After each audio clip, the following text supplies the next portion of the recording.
Hi everyone. आज Laplace transform में हम लोग साइन हाइपरबोलिक एकी और कॉस हाइपरबोलिक एकी का लाप्लास ट्रांसफॉर्म एंड आरओसी निकालेंगे रीजन ऑफ कन्वर्जेंस। तो चलिए इसको देखते हैं। लाप्लास ट्रांसफॉर्म में आज हम लोग साइन हाइपरबोलिक एकी यूटी का और कॉस हाइपरबोलिक एकी यूटी का लाप्लास ट्रांसफॉर्म और इसका आरओसी रीजन ऑफ कन्वर्जेंस दोनों निकालेंगे। चलिए इसको कंटिन्यू करते हैं।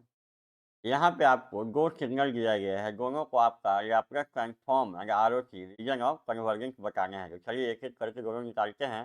पहला सिग्नल आपको दिया गया है एक तो t इक्वल टू है sine hyperbolic eighty UT, sine hyperbolic eighty UT का आपको लैप्लस ट्रांसफॉर्म एंड आरओसी बताना है। एच यहाँ पे लगा हुआ है ना, sine H A T, H को पढ़ते हैं हाइपरबोलिक। वैसे ही कॉस एच ए टी है तो एच को पढ़ते हैं हाइपरबोलिक। तो यहाँ पे साइन हाइपरबोलिक ए टी है। साइन हाइपरबोलिक ए टी का आपने मैथमेटिक्स में फार्मूला पढ़ा होगा। इसका फार्मूला होता है ई पे power a T minus e पे power minus a T by 2। ये फार्मूला होता है साइन हाइपरबोलिक ए टी का। तो यही फार्मूला हम लोग क्या करने जा रहे हैं, यहाँ पुट करके और इसका लैप्लस ट्रांसफॉर्म निकालेंगे। देखिए, sine hyperbolic A t you t का फार्मूला क्या है, ई पे power a T minus e पे power minus a T by 2। तो यही फार्मूला यहाँ हम पुट कर दे रहे हैं, ई पे power a T minus e पे power minus a T by 2। अब यू ऑफ टी यहाँ पे लगा हुआ है तो यहाँ भी यू ऑफ टी लगा दीजिए। अब इसका लैप्लस ट्रांसफॉर्म निकालना है किसका, साइन हाइपरबोलिक एटी यूटी का। तो साइन हाइपरबोलिक का वही लैप्लस ट्रांसफॉर्म होगा जो इसका होगा, क्योंकि इसी का फॉर्मूला ये है ना। हम लोग क्या कर रहे हैं, टू कांस्टेंट है, इसको क्या कर दे रहे हैं बाहर, 1/2 हो गया। अब यू ऑफ टी से दोनों में मल्टीप्लाई कर दे रहे हैं, ई पे power a t u of t minus e पे power minus a t u of t. अब तो बड़ा आसान हो गया। आप इसका लैप्लस ट्रांसफॉर्म जानते हैं, इसका जानते हैं, दोनों को जो घटा देंगे वही हमारा इसका लैप्लस ट्रांसफॉर्म आएगा। देखिए 1/2 हो गया। अब इसका लैप्लस ट्रांसफॉर्म क्या होता है बुआ, तो इसका होता है 1/8 और यहाँ पे प्लस साइन है तो यहाँ पे माइनस साइन, और यहाँ टाइम के साथ जो मल्टीप्लाई होगा वही वैल्यू। तो क्या है, ए है, यहाँ ए। और जब ई पे पावर ए की यू टी का लैप्लस ट्रांसफॉर्म होता है 1/x माइनस ए। अब यहाँ माइनस साइन है तो यहाँ माइनस साइन। अब इसका लैप्लस ट्रांसफॉर्म क्या होगा, तो 1/x, यहाँ माइनस साइन है तो यहाँ पे प्लस साइन, जस्ट अपोजिट। और टाइम के साथ जो मल्टीप्लाई है क्या है, ए है, वही वैल्यू यहाँ पे। ई पे पावर माइनस ए की यू टी का लैप्लस ट्रांसफॉर्म होगा 1/x प्लस ए। अब इसको सॉल्व कर लीजिए, 1/2, यहाँ एलसीएम क्या आएगा, एक्स माइनस ए इंटू एक्स प्लस ए। अब यहाँ पे क्या बचेगा, एक्स प्लस ए, और यहाँ पे माइनस, और यहाँ पे क्या आएगा, एक्स माइनस ए। अब इसको सॉल्व कर लेंगे, तो सॉल्व करेंगे, देखिए कितना वैल्यू आएगा। तो ये चलिए ऊपर यहाँ पे ये है, क्या आया 1/2, यहाँ पे आएगा एक्स प्लस ए माइनस एक्स प्लस ए अपॉन, यहाँ देखिए ए माइनस बी इंटू ए प्लस बी, ए माइनस बी इंटू ए प्लस बी है ना, इस फॉर्म में, यही फॉर्म में है ना ये। इसका फॉर्मूला क्या होता है, ए स्क्वायर माइनस बी स्क्वायर। तो वैसे यहाँ क्या हो जाएगा, x square minus a square, x square minus a square हो गया। अब इसको सॉल्व कर लेंगे, तो सॉल्व करेंगे बुआ तो कितना आएगा ये आपका आ जाएगा 1/2। और यहाँ पे क्या होगा, देखिए यहाँ पे कटेगा आपका क्या, एक से एक कट जाएगा तो बचेगा क्या, तो बचेगा 2a upon x square minus a square. फिर यहाँ 2 से 2 कटेगा, यहाँ पे 2 से 2 कटेगा। फाइनल जो आंसर आपका आया वो क्या आया, a upon x square minus a square. यही आया आपका साइन हाइपरबोलिक ए की यू टी का लैप्लस ट्रांसफॉर्म आया, a upon x square minus, यही होगा। अब चलिए कॉस हाइपरबोलिक ए की यू टी का निकालते हैं। चलिए अब दूसरा सिग्नल आपको दिया गया है कॉस हाइपरबोलिक ए की यू टी का, इसका निकालना है। एक ऑफ टी इक्वल टू है कॉस हाइपरबोलिक ए की क्यू ऑफ टी। इसका भी फ़ॉर्मूला होता है बुआ, कॉस हाइपरबोलिक ए की यू टी का फ़ॉर्मूला क्या होता है? ये भी आपको मैथ्स में पढ़ाया गया होगा। इसका फ़ॉर्मूला होता है ई पे power a T plus e पे power minus a T by 2। ये भी फ़ॉर्मूला होता है कॉस हाइपरबोलिक ए की यू। यही फ़ॉर्मूला क्या कर रहे हैं यहाँ पुट कर दे रहे हैं, कि पुट कर दीजिए ई पे power a T plus e पे power minus a T by 2। ये पुट कर दिए यहाँ पे। अब फिर यू ऑफ टी यहाँ है तो यहाँ भी लगा दिए यू ऑफ टी। अब आपको क्या करना है, इसका लैप्लास ट्रांसफॉर्म निकालना है कॉस हाइपरबोलिक ए की यू टी का।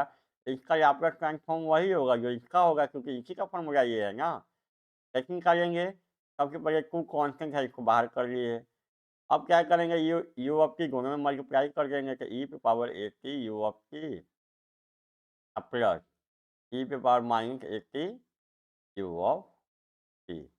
अब दोनों का लैप्लास ट्रांसफॉर्म आप जानते हैं, पुट कर दीजिए यहाँ पे 1/2 और इसका कितना होता है लैप्लास ट्रांसफॉर्म 1/x माइनस ए। इसका पहले आपको बताया गया है, सबका लैप्लास ट्रांसफॉर्म पार्ट 14 में, पार्ट 13 में, सब में ये सब लैप्लास ट्रांसफॉर्म आपको करा दिया गया है पहले ही। प्लस यहाँ पे क्या होगा इसका 1/x प्लस ए। सॉल्व कर लीजिए, कितना आएगा एलसीएम? यहाँ एलसीएम क्या आ जाएगा, x माइनस ए इंटू एक्स प्लस ए। तो यहाँ पे क्या बचेगा आपका x प्लस ए और यहाँ पे बचेगा x माइनस ए। चलिए अब इसको सॉल्व करते हैं आगे। क्या होगा, ये वाला टर्म को ऊपर ले जाएंगे, यहाँ पे ये है 1/2। अब देखिए यहाँ पे x प्लस ए प्लस x माइनस ए अपॉन यही है ए माइनस बी इंटू ए प्लस बी, क्या हो जाएगा ए स्क्वायर माइनस बी स्क्वायर। अब यहाँ पे देखिए को कटेगा ना, ये ए से एक कटेगा, काट दिए इसको, क्या बचेगा 1/2 और यहाँ बचेगा 2x upon x square minus a square. अब 2 से 2 कटेगा तो क्या आंसर आएगा आपका? आंसर आपका आएगा यहाँ पे क्या आएगा x upon x square minus a square. यही आएगा आपका इसका Laplace transform cos hyperbolic a की यू टी का, x upon x square minus a square. अब दोनों का आरओसी निकालते हैं, इसका और इसका आरओसी क्या होगा। कि दोनों का लैप्लास ट्रांसफॉर्म हम निकाल लिए। साइन हाइपरबोलिक ए की यू टी का आया a upon x square minus a square और कॉस हाइपरबोलिक ए की यू टी का आया x upon x square minus a square. अब दोनों का हमको बताना है रीजन ऑफ कन्वर्जेंस आरओसी। देखिए पहला है साइन हाइपरबोलिक ए की यू टी का फॉर्मूला ये है। अब हुआ इसमें इसका आरओसी आपको पता है ना, ई पे पावर ए की यू टी का आरओसी पता है आपको क्या, यू ऑफ टी है, मतलब एक ग्रेटर देन और यहाँ पे जो वैल्यू होगा क्या है प्लस ए, मतलब इसका जो आरओसी है एक ग्रेटर देन ए होगा इसका। उसी तरीके से इसका आरओसी क्या होगा, यू ऑफ टी है मतलब एक ग्रेटर देन और यहाँ पे माइनस ए है मतलब माइनस ए। अब दोनों में जो कॉमन होगा वही साइन हाइपरबोलिक ए की यू टी का आरओसी होगा। देखिए यहाँ एक नंबर है तो एक, इसको पहले हम लोग क्या कर रहे हैं इस प्लेन में ड्रॉ करते हैं, चलिए करते हैं। यहाँ जे ओमेगा एक्सिस, ये है सिग्मा और ये है माइनस सिग्मा और ये है माइनस जे ओमेगा एक्सिस, ठीक है। अब देखिए पहला इसका जो आरओसी है ई पे पावर ए की यू टी का आरओसी है एक ग्रेटर देन ए। तो एक ए मतलब कोई नंबर है, 1 होगा, 2 होगा, 4 होगा, 5 होगा, कुछ होगा। तो मान लेना एक ए जो है कोई नंबर है, कोई पॉजिटिव नंबर है ए, तो कहीं यहाँ पे कहीं होगा। इसका जो आरओसी है एक ग्रेटर देन ए है, ये वाला एरिया, इधर वाला एरिया एक ग्रेटर देन ए। दूसरा क्या है, दूसरा जो आपका आरओसी है बुआ वो है एक ग्रेटर देन माइनस ए। तो माइनस ए मतलब नेगेटिव नंबर, कहीं यहाँ पे कहीं होगा माइनस ए। एक ग्रेटर देन माइनस ए मतलब ये वाला एरिया, ठीक है एरिया एक ग्रेटर देन माइनस ए। अब देखिए दोनों में वैसा एरिया खोजना है आपको जहाँ पे दोनों लाइन दिखे आपको, ग्रीन और ब्लैक दोनों लाइन। आप देखेंगे तो यही वाला एरिया जो है, ये वाला एरिया है बुआ एक ग्रेटर देन ए। एक ग्रेटर देन ए में आपको रेड और ब्लैक दोनों लाइन दिखाई दे रहा है। आपको निकालना था आरओसी साइन हाइपरबोलिक ए की यूटी का। तो हमने क्या किया, इसका पहले फ़ॉर्मूला लिखा और इसका आरओसी हमको पहले बताया गया है कि यू ऑफ टी है, तो एक ग्रेटर देन और यहाँ पे जो साइन होगा, जो वैल्यू होगा, वही वैल्यू यहाँ पे का एक ग्रेटर देन ए होगा। इसका भी हमको पता था एक ग्रेटर देन माइनस ए होगा। अब दोनों में जो कॉमन होगा ना, वही आरओसी होगा साइन हाइपरबोलिक ए की का। दोनों को एक प्लेन में हम लोग ड्रॉ किया, यही है एक प्लेन हमारा। एक प्लेन में ड्रॉ किए, अब एक प्लेन में आप देख रहे हैं कि यही वाला एरिया जो है, दोनों में कॉमन है।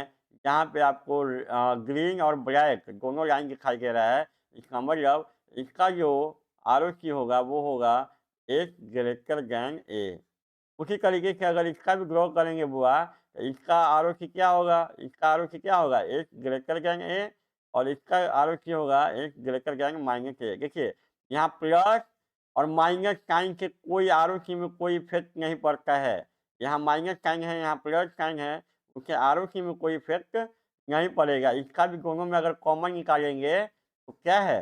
देखिए, पहला क्या है? जे ओमेगा एक्सिस है, यहाँ है क्या? सिग्मा, यहाँ है माइनस सिग्मा और यहाँ माइनस जे ओमेगा एक्सिस है। तो ये क्या है? एक ग्रेटर देन ए, एक ग्रेटर देन ए, मतलब ए यहाँ है तो एक ग्रेटर देन ए और ये क्या है? एक ग्रेटर देन माइनस ए। माइनस ए कहीं यहाँ ना होगा बुआ, तो माइनस ए। अब दोनों एरिया में यही वाला एरिया कॉमन ना है। दोनों में कौन सा एरिया कॉमन है आपका? यही वाला एरिया कॉमन है। यहाँ भी आरओसी जो आएगा, वो एक ग्रेटर देन ए होगा।